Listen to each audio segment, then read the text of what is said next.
جواتا سیناتوران گهدا دست نشان کریه دادگاه بلند و خانما او به دزدریجیان توانبار کری. دنگدانا تایبەت یا هەڵبژارترین پەرلەمانی هەرێما کوردستانی دەست پێ دکن. و کورد گازندا قەدەغەیە زمانی خوا لە تورکیە دکن.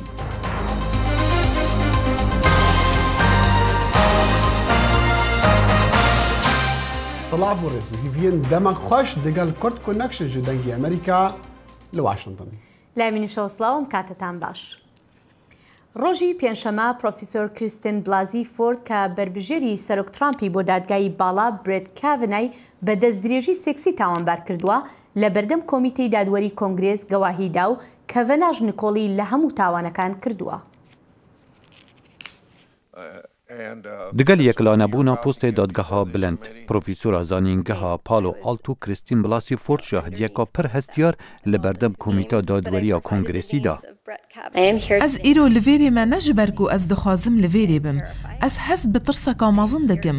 Ez li vêrê me ji ber ku ez bawer dikim erkê min ê medeni ye, behsê bi serê min hatî digel Brett Kavanaugh bikim. Li dema xelkê li seranserî welatî temaşa dikir xanim Ford behsî hîrkariyên dezdirêjiya seksî ji aliyê Brett Kavanaugh li destpêka salên heştiyan da kir. Min baweriyek hebû ku ew dê destdirêjiyê li gel min bikitin. Min dixwast ez hawar bikim. Hingê Brettî destê xwe deyna ser devê min û nehêla ez hawar bikim. Ev pir bi tirs bû û bandoreka mezin li ser tevaya jiyana min kir. خانم فورد گوته کمیتا سیناتوران او صد پشتراسته کو کاوانار او کسیه او زیدگاوی سکسی دگل کری لدما پسیار درباره یا لبیراوه لسروی بویره جهاتی کرن. او دکنین کنیکا بلند یا هر دویا بو و خوشی لسر حسیبا من هبون. پشتی شاهدیا فورد بربجار دادگاه بلند برید کاوانا لبردم کمیته با آوای که هستیار براوانی جخو کر و گوتنین خانم فورد رد کرن. از گومان ناکم کو خانم فورد روپری زیدگاویک سکسیل دمکی لجهکی بویه. لی من قط اف یک نکریه. ند گلوی یانجی هر کسک دی. از نه او کسم و نه او کس بوم. کاوانا گوت ناوی ویو یا مالباتاوی بزیدهی هاتیه خراب کرن جبر ادعاین دجیوی و بتندی رخنه لدیموکراتان گرد لسر هرمتا ریگریا لوی تتا کرن با پوست دادگاه بلند. بزاون وان دو هفتیان بتنه دربکا سیاسیه جعالیکی سیاسی و هاتیه رخستن و خواهد که دربار هلبجارتنا سروک ترامپ لسال 2016. فورد یک جه چندین خانمای دوز دجی کاوانا تومار کریه. هندک با آشکرا و هندکین دین نخواستن خو آشکرا بکن. خونیشاندرین دجی کاوانا لبردم دادگاه بلند کمبون و بسترانان پشگیری خوب دکتر فورد دیار کرن و گوتن لحفاتنامه بو گهارتنا کلتور خطابار کرنا قربانی آیه. Em li virin da bira xelkê bînin ku jin derewan nakin di her pengavekî de yek Kavanaugh derew kiriye. لیل همان دم دا هجمارا کازورا براوانکارین مافین جنان پشگیریا کاونا کرن و دبیجن خونیشاندران پاریت ورگرتین. هیوی دکم خلق بزاند وان کسان پارین ورگرتین یان کاری و بنیادن دجی کاونا دکن. گاله گرتن آروژا پیشم به دوزا انیتا هل یا سال 1991 که اینا ده هزران. خانم هل پاریزره اوکلانس توماس بربجار دادگاه بلند لوی دمی به دزدریجی سکسی گنهبار کربو لگل هنده هات دست نشان کرن. بحث کرن آشکرا یا دزدریجی سکسی هر جه سال 1991 وره هات یا گهارتن. جاودر باور دکن دوی جواتا سیناتوران هلسنگاندونا گوتنین خانم فورد و کاوانا بکن لدم پست بربجار سروک ترامپ و دادگاه بلند لسر دنگدان و دموکرات و کوماریان دناف کنگرسی دا دمینت. و سروک دونالد ترامپ و جێگرێ وەزیرê دادەیە ئەمریکا ڕاد ڕازستان ڕازی بوون لەسەر پاشخستنا جڤینە خۆیان چاوەڕێکردی هەتا هەفتیا بێتن هاتیە ڕاگەهاندن و سەرۆک هزرا ji kar derxistina Razistayên kiriye ku çavdêriya lêkolîna taybet li ser destêwerdana Rûsya de hilbijartinên 2016 serokatiya Amerîka de dike. Serok gazinda ji Wezareta Dadê dike li ser çawaniya Serederiyê digel vê lêkolîna dirêj lê nakokiya serokî digel cêgirê Wezîrê Dadê heftiya borî kurttir bû dema New York Times ragihandî ku Razistayên gotinên serokî tomar kirine. سەرلەبەیانی ئەم ڕۆهینی پرۆسەی دەنگدانی تایبەت بۆ هەڵبژاردننی ئەندامانی پەرلەمانی خولی پێنجەمی پەرلەمان لە هەرێمی کوردستانی عێراق دەستی پێکرد. بەپێی کۆمیسیۆنی باڵای سربەخۆی هەڵبژاردنەکان لە هەرێمی کوردستان نزیکەی 170,000 کەس لە دەنگدانی تایبەتدا دەنگی خۆیان دەدەن. پرۆسەی دەنگدانی تایبەت هەر یەک لە هێزەکانی ناوخۆ پێشمەرگە و ئاسایش دەگرێتەوە. ڕۆژی یەکشەمە 30 مانگینۆ هەڵبژاردننی گشتی بەڕێوە دەچێت و 3,085,461 کەس مافی دەنگدانیان هەیە. هەر سەبارەت بە هەڵبژاردننی تایبەت لە هەرێمی کوردستان ئێستا دەچینە لای پەیامنێرمان ئەحمەد زێباری لە هەولێر. ئەحمەدەم کاتت باش؟ ئەحمەد پرۆسەی دەنگدانی تایبەت لە هەولێر چۆن بەڕێوە دەچێت؟ هێرۆ دوایەوەی کە ئەمڕۆ کاتژمێر 8 بنکەکانی دەنگدان بەڕۆی هێزەکانی ئەمنی وەکو پۆلیس و ئاسایش و پێشمەرگە کرانەوە، خەڵکێکی زۆر لە هێز ئەمنیەکان ڕۆیان لە بنکەکانی دەنگدانیان کرد. لە هەولێر لەو ژمارەی کە تۆ باست کرد لە هەولێر 72,653 کەس لە هێز ئەمنیەکان دەتوانن دەنگی خۆیان بدەن کە بەسەر 41 بنکە لە شاری هەولێر و دەوروبەریدا دابەش کراون کە هێز ئەمنیەکان دەتوانن لە 201 وێستگا دەنگی خۆیان بدەن. هێرۆ زۆر جار من دەمێ باسیەوە بکەم کە زۆر جار ئۆپۆزیسیۆنی کوردی یاخۆتە هێزانەی کە لە دەروێ دەسەڵاتن باسیەوە دەکەن کە لە کاتژمێرەکانی کۆتایی ساختەکاری و پێشلکاری زۆر دەکرێتن و خەڵکێکی زۆر دێتن دەنگ دەداتن. ئەمە لە هەڵبژاردنەکانی هەرمی کوردستاندا زۆر جار باس کراوە، بەڵام ئێستاوە دەبین ئەمە قوتابخانەی ئانالیدی کچانە، یەکێکە لە قوتابخانە هەرە گەورەکانی شاری هەولێر کە خەڵکێکی زۆر لە هێز ئەمنیەکان هاتبوون لە بەیانیەوە دەنگی خۆیان دەدا. پرۆسەکە زۆر بەهێمنی بەڕێوە دەچێتن و خەڵکێکی کەماون پەیتا دێن دەنگی خۆیان دەدەن لێرە لەم قوتابخانەیە ئانالیدی. بەڵێ ئەحمەد، ئەمزانین هێزین ئاسایشی پۆلیس و ئاسایش و هێزین تایبەتن دەنگی دەدەن. ئاسایش بخۆ چاوا بوو لە هەولێرێ ئەگەر ئەو مژولی دەنگدانێ بن؟ بەڵێ دەخیل ئەوژی گەل پێشمەرگە و پۆلیسان ئاسایش گەل پێشمەرگە و پۆلیسان ئیرۆ مافی دەنگدانی هەبوو وان سەری لە بنگەهێن دەنگدانێ دکردن لە باژارێ هەولێرێک و بەسەروان وێستگە و بنکان هاتینە دابەشکردن. هەندێک کەسان یەک و نەخوێندەوار بوون یاخود کێم ئەندام بوون نەتکارین دەنگی خوا وەکە پێویست بدەن یانجی نەتوانی بدەن. هێزن ئاسایشێن و هەر بخوا ناواندا هەبوون هەڵبەت هەبوون تەقاعد بوون وان هێزن ئاسایشێ زیاتر ئالیکاریوان دکردن ji bo ku ew dengê xwe bidin û alîkarî û kar asaniya wan dihate kirin li bingehên dengdanê. بەڵێ سپاس بۆ پەیامنێرمان ئەحمەد زێباری کە لە هەولێرەوە لەگەڵماندا بووین، زۆر سپاس دەکەین. لە هەولێرەوە دەچینە سلێمانی و لەوێ پەیامنێرمان ڕێباز مەجیدمان لەگەڵەیە. ڕێباز ماندوو نەبی، پرۆسەی دەنگدانی تایبەت لە سلێمانی چۆن بەڕێوە دەچێت لە کاتێکدا ئێستا نزیکەی سەعات و نیوێکی ماوە و پرۆسەیە کۆتایی پێبێت؟ بەڵێ هێرۆ ئەمڕۆ لە سەعات 8ەوە پرۆسەی دەنگدانی تایبەت لە شاری سلێمانی دەستی پێکرد و هەر لە ساعت 8ەوە کە ئێمە ئامادە بووی لە بنکەکانی دەنگدان. من ئێستا لە بنکەی دەنگدانی بەردەقارەمانم لە گەڕەکی بەکرەجۆکە و بنکەیە میدیاکارەکان دەتوانن ڕۆماڵی بکەن. لە ساعت 8ەوە کە لێرە بووین فشارێکی زۆر هەبوو، ڕاستەکەی زۆرێک لەو کەسانە لە زووە هاتبوون بۆ کێشەی چوونە ژوورەوەیان هەبوو، چەند جارێک شێوی دروست بوو بە زەحمەت توانیان بڕۆنە ژوورەوە و دوای ئەوە کە وردە وردە کە گەشتە لای نیۆڕۆ وردە وردە فشارەکە کەم بوویەوە ئەوانی هاتبوو دەنگیاندا. لەم بنکەی کە ئێستا قسەی تیاکەم بنکەی بەردەقارەمان لە شاری سلێمانی ڕێژەی دەنگدان زۆر بەرزە. کۆتا جارکە چێک کراوە لەلایەن کۆمیسیۆنە لە سەعات 3 لە کۆی 1700 دەنگەر زیاد لە 1500 کەس دەنگی داوە کە کاتە نزیکەی ڕژەی سانەوە و لەو کاتەشەوە بەهۆی خەڵکی زیاتر دەنگیاوە ڕژەی دەنگدانەکەش بەرزتر بۆتەوە. باشە ڕێباز، هەتا ئێستا هیچ کێشەیە گرفتێک با بڵێن ڕوویداوە یاخود هیچ گازندەیەک تۆمار کراوە؟ لە ڕاستیدا من لەگەڵ چاودێرەکان قسەم کرد، ئەوان بە شێوەی گشتی پرۆسەکەیان بەلاوە باش بوو بۆ پیان وتم کە هەتا ئەم چەند ساتەی پێش ڕێساکە قسەم لەگەڵ کردن پێشەرکاریە یان خروقاتێکی ئەوتۆ نەکراوە، تەنها چەند کێشەیەک هەبووە لە تۆماری لیستی دەنگدەران. 3 کەس هەبوون هەمان ناوێن هەبوو، هەمان موالیدیان هەبوو دەنگیان ناوە واتە هەمان هەموو زانێرەکانیانێکی گرتووەتەوە. لەگەڵەوەشا لە بەهۆی ئەو پشێوەی هەبووە لە نێوان دەنگدەرەکانە چەند جارێک ئاژاوە دروست بووە بەڵام بە شێوەیەکی گشتی کێشەیەکی گەورەیان خروقاتێک یان هۆڵی تەزویرکردن نەبیراوە. بەڵێ باشە ڕێباز ڕێنمایەکانی کۆمیسیۆن ڕەچاوکراوە بۆ نمونەیەکێک لەوانە قەدەغەکردنی وێنەگرتن و یا بردننی موبایل بۆ ناو با بڵێن بنکەکانی دەنگدان؟ لە ڕاستیدا مێژ باز لەوە بکەم چاودێرەکان پیان وتم کە یەکێک لە ڕێنمایەکانی کۆمیسیۆن ئەوەیە دەنگدەر ناتوانێت چەک بهێنێتە ژوورەوە، بەڵام ڕۆژەیەکی بەرچاویان چەکیان پێبەوە بە چەک و سیلاح هەواتونەتە ژوورەوە کە ئەوەش دژی ڕێنمایەکانی کۆمیسیۆنە. بەڵێ باری ئاسایشی سلێمانی چۆن بوو لەم کاتەیە؟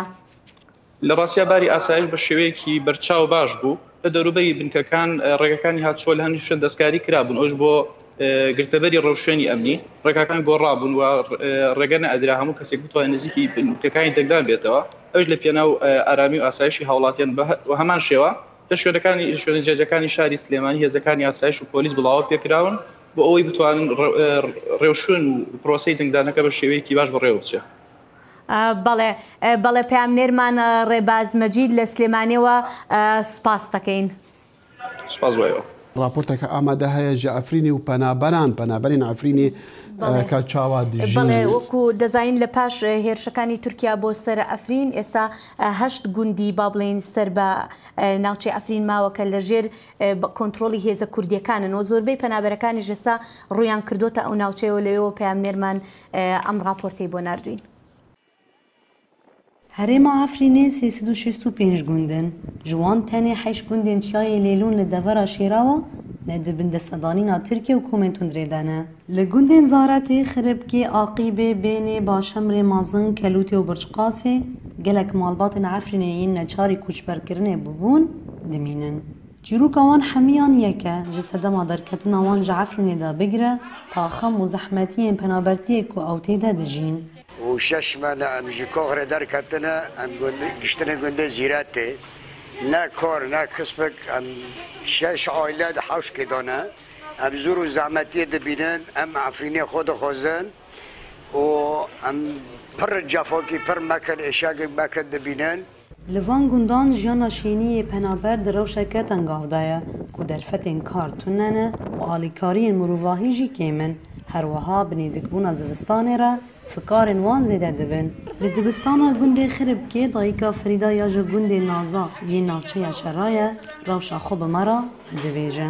ام بن قاذفات تیاره ام رفیان ام چحالی گشتنا و جاوی گشتنا و ام رحت بو ام نکن عمری مشست الورد کابن برین ام که كاستنا بالشغل شغل باراتنا داك معوني جو معوني بيتو بعيشو ما ام كيتشو بكن هافي تيز ستونا ام تخوزن ريكا كباب ام دارن صار اخي خو صار مولي خو ام صار اخي خو خاوكن روبن رونا نال في داري بني مدرسه دارو دا لقندي خريب كي شيني وكومين فان گندان بدرفتن خوين هي دستكي ددن عفريني ليبونا ميوان چه با آلیکاریا جیانی یان بدابین کرنا جهنشت جیبونه کو ایدی هر خانیه که ده بهتر جمال باتا که به هفرد جین جمال نازحینو جمع تقریبا وقتی 400 مول هجم كهرباء ويد امنين كهرباء امنه يغاسي ام ددن نين ام ددن البيشي مجبستونا جركا موزوط بامنا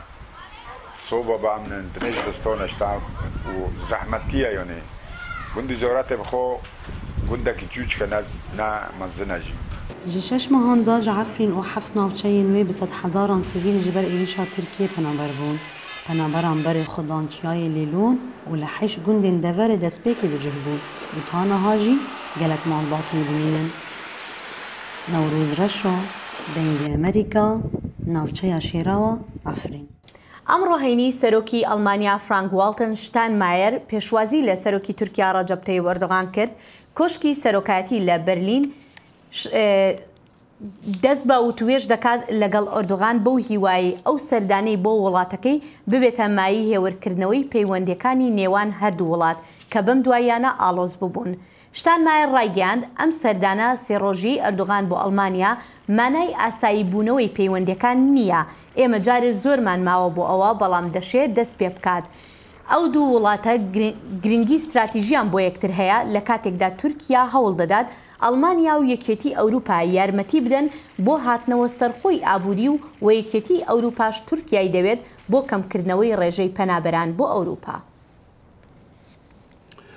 پێشانگەها شەشەم یا پەرتوکان لێ دیاربەکر ئامادەیەتی vekirин bi beşdariya 120 sazî û weşangehan di 6 rojên pêşangehê de wê heta dawiya vê mehê bidomîne dehan panêl hatine rêxistin. Raporta peyamnirê me li wê pêşangehê. Piştî sê salan pêşengeha pirtûkan li Amedê ye. Tuyab piştî sê salan li Amedê pêşengeha pirtûkan vekir. 120 weşanxane li pêşengehê dezgehên xwe vekirin. 46 panel û gotûbêj hene. Her wisa îmzaya nivîskaran jî li hemî weşanxaneyan di her roja pêşengehê de dewam dikin. Nivîskarê Ermenî Migirdiç Margosyan ku ji Amedê ye weke nivîskarê Rûmetê ê pêşengeha îsal hat destnîşankirin. Migirdiç Margosan jî beşdarê panelan bû û kitêbên xwe ji bo xwîneran îmza dike. Gelek weşanxaneyên Kurdî jî di pêşengehê de dezgehên xwe saz kirin. Weşanger gilî û gazindan dikin ku di nav sê salan de rewşa weşanxaneyên Kurdî gelek xirab e. Sê sala Tuyapê li vê derê fuar ve nekir, ava sala çareye li vê derê fuarê ve dike. Di sala şaredariyê vekir, bu par ve nebû. Ji fuar ji bo me, ji bo weşanxaneyan imkanekî gelek baş e ku meriv bi gelek xwendevanê nû re însana re rûbirû tê ji bo nasandina kitêba belavkirina van firotuna kitêban jî gelek faydawî dibîne weşanxanê weke me bi taybetî jî tabî ji bo me. Bi dehan nivîskar bi kitêbên xwe yên nû beşdarî pêşengehê dibin. Yek ji wan Recep Dildar e ku beriya romana xwe Ab navê Leqat du pirtûkên çîrokê jî nivîsandibû. Ew ji balê dide astengên ser Kurdî. Her ku Tuyap çê dibe bi rastî jî dilê me xweş dibe ji ber ku kitabê Kurdî dikevin pêşengeha û li bajarê din jî kitabê Kurdî nikarin derkevin piyaseyê. Li Diyarbekir em karin pêşenge derxin pêş. Hêjayê gotineye ku îsal cara yekê xelatên wêjeyê ên Ahmedê Xanî jî Dêwerên belav kirin weşanxanedara Pirtûka Kurdî vê pêşbirkê amade dike. Îsal me xelata wêjeyê Ahmedê Xanî li darxist Kurmancî û Zazakî, roman û helbest û çîrok me xelata ji bo her şeşan lê a Zazakî hiç berhem hat lê nehat ecibandin yani jûrî neeciband. Kurmancî sê heb me xelata Kurmancî helbest çîrok û roman em sîmehê saet 5 da li vir bernameyek ji bo wek tۆrendayîn em ê sêkosan mezin çêkin û sala bê jî em ê tenê roman çêkin. Şeşemîn pêşengeha pirtûkan a Tuyapê li Amedê heta roja yekşemê bi bernameyên rengîn didome. Xecîcan Farqîn, Dengê Amerîka, Amed.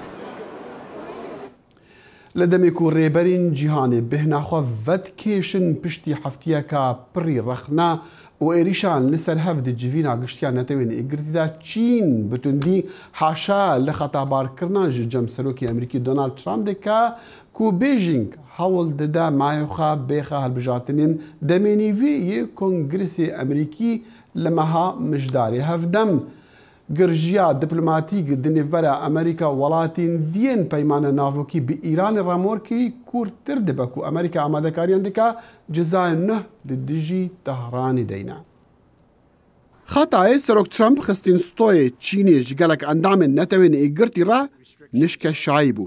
Di konferansek rojnamevanî de ji wî hat xwestin belgeyan nîşan bide. Dê diyar bin, niha ez nikarim bêjim, lê dê diyar bin, ew ji xwe nehatîne. Çîn hewlên destêwerdanê di siyasetên Amerîka de haşa dike. Hinek çavdêr jî dipirsin ka çima serokî behsê destêwerdana Rûsya nekir. Diyara xetayên Trump li dijî Çînê û bi mebest behsê Rûsya nekirî ji bo ladana serenca di nav Amerîka de ye. Ev Çînê narahet dikin û Putin keyfxweş dikin. Ew xetabarkirin û bilindkirina gumrikê li ser bazirganiya bi Çînê re girjî û aloziyên diplomatîk di nêvbera Washington û Beijing de pitir kirin. Ne bi tenê Çîn armanca êrîşên Serok Trump bû li demê serokatiya civîna encûmenê ewlehiyê dikir wî tila xwe dirêjî Îranê jî kir û got ew nerehetî mirin û wêraniyê berbala dike. Wî xwest rewayê bi devekê şanê ji rêketina navokî. Lê her pêşleyanên li ser rêketinê morkirî dixwazin bijareyan bibînin ji cezayên Amerîkî re. Duh wezîrê derveyê Amerîkî Mike Pompeo jî bi tûreyî bersiva wan de. Di rêka dewamkirina dehatê rejimê de û pişta Îranê digirî welatê ku teşwîqa terorê dike. ji cemxwaz serokê Îranê pesna hewlên vejandina rêketina navokî de. هەتا گەل و وڵاتێ me qazanc ji vê rêkeftinê dikin em dê pêgiriyê pê bikin. Eger rewş hate guhartin me jî rêk û çareseriyên dî hene. Serok Trump dibêje cizayên nû ku dê li mijdarê li ser Îranê bên danîn dê tuntir bin ji cizayên berî niha. Niha me peyamek heye li ser keftina xwara firokeka neferan ku 47 swar tê de bûn di deryaya Mikronîje da li Rojhilata Pasifîk kar bi dest dibêjin tevaya swarên wê hatine rizgarkirin piştî firokevanî rêka nişînê li firokxana Çûk Aland û winda kirî. Hêzên deryaya Emerîkî alîkariya rizgarkirina wan swaran kir. Malê helbeta Hêroxan em bihîvîne ku hilbijartinên Herêma Kurdistanê li roja sêşem wabet di bername Kurdkuştinê de em encama bizanî lê diyar niha Selam Balayî amade bi Skypê li gel me. Kak Selam, eger te hazîrî û dengî me bigehte te tîkaya şmarbêjeka proseyê dengdana taybet îro li Duhokê çawa bû? Belê her wekî yazana ku îroka saet 8 spêdê دنگدانا تایبەت بەردەوامی کرد لە پارێزگا دۆکێ و حتا شەشی ئێوارێ دێ بەردەوامی کردن وەکی مەسەلەدانا چەندین میگەهاکردی کو ڕەنگێکێ ڕێک و پێک ئەف دەنگدانا هاتەکردنێ و هەر کەسی ئەو پرەنسیپ و ئانکو ئەو هەکو بێن بەڵگێن کۆمیسیونێ ئاماژە پێدای هر یکی گل خو اینا بون و پشتی مسئله دانا چندی میگه ها کری پروسس رنگه که جوان پریوچو و من لایف داشته اف چند دا خویا کرنو زیده بارویه که چندین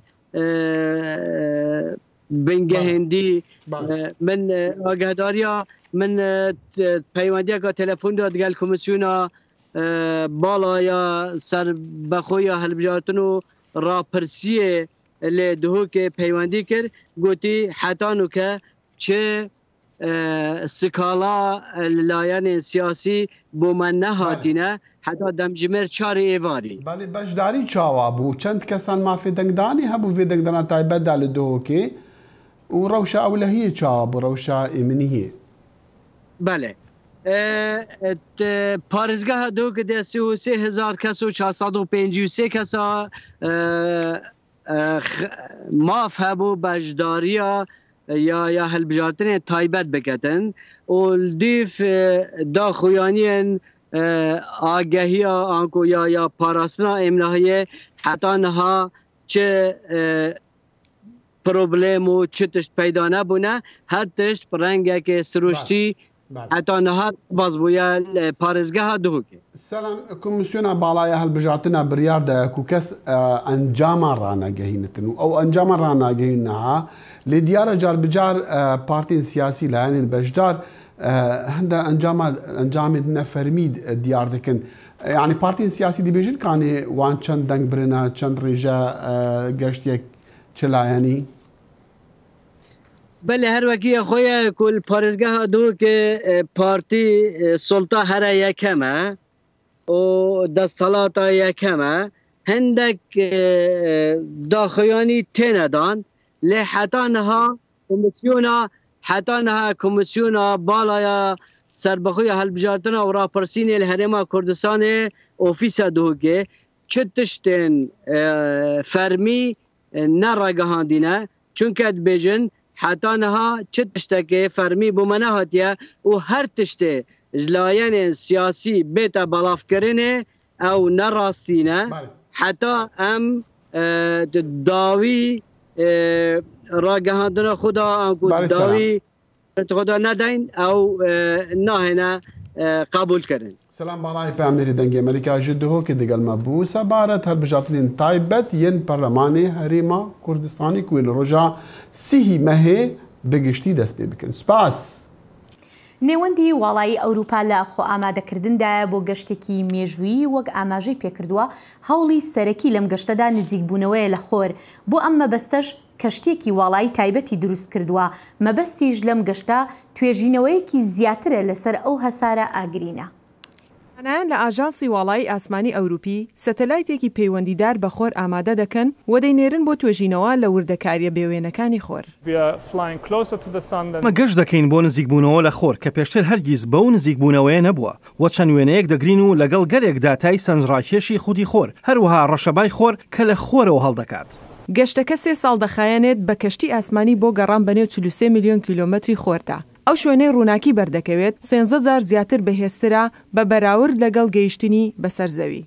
پێوانەی ئەو بایی لە خۆرەوە هەڵدەکات فێری پێکاتەکانی خودی خۆرمان دەکات و یارمەتیمان دەدات تا بتوانین باشتر لەوە تێبگەین کە چۆن ڕەفتار لەگەڵ ئاوهەوای واڵای ئاسماندا بکەین. بۆیە ئێمە دەمانەوێت باشتر لە چۆنێتی گۆڕانکاریەکانی خۆر تێبگەین لە دەوروبەری وڵایەکانی زەوی و هەروەها کاریگەری لەسەر GPS و پەیوەندیەکانی سەتەلایت. توێژەرەوان بەرگێکی پتەوی تایبەتیان دروست کردووە کە بەرگەی ئەو گەرمیەتوندە دەگرێت کە ڕوبەڕووی سەتەلایتەکە دەبێتەوە. ئەو بەرگە پتە و پارستایی گەرمی لە خۆرەوە وەردەگرێت. توانای بەرگری نزیکەی 500 پلەی سەدی هەیە. کەرەستەکان تازە و پێشکەوتون و یەکێک لەو کەرەستانە لە ئێسکی هاڕاوی گیانەوەرانی مردوو دروست کراوە و هەوڵ دەدەن ئەو پلە گەرمیە جێگیر بکەن کە لە پشت ئەو بەرگە پتەوەی سەتەلایتەکەوەیە و بۆ نزمترین پلەی گەرمی بۆ ئەوەی زانستی ئەلکترۆنی بتوانێت کار بکات. زانایان وا دەکەن ئەو سەتەلایتە وەها هەڵبدەن کە لە خولگەی زەوی بچێتە دەرەوە تاکو بتواندرێت گەرمی ئەو سەر و ئەوسەری خۆری بەربکەوێت و ئەمە شتێکە هەرگیز پێشتر نەکراوە. ئەندازیارانی ئەو سەتەلایتە دروست دەکەن بە تەواوی سیستەمە کارەبایی و ئەلکترۆنیەکانی سەتەلایتەکە تاقی دەکەنەوە بۆ ماوەی 7 ساڵ بەر لەوەی لە ساڵی 2020 لەلایەن ناساوە هەڵبدرێت.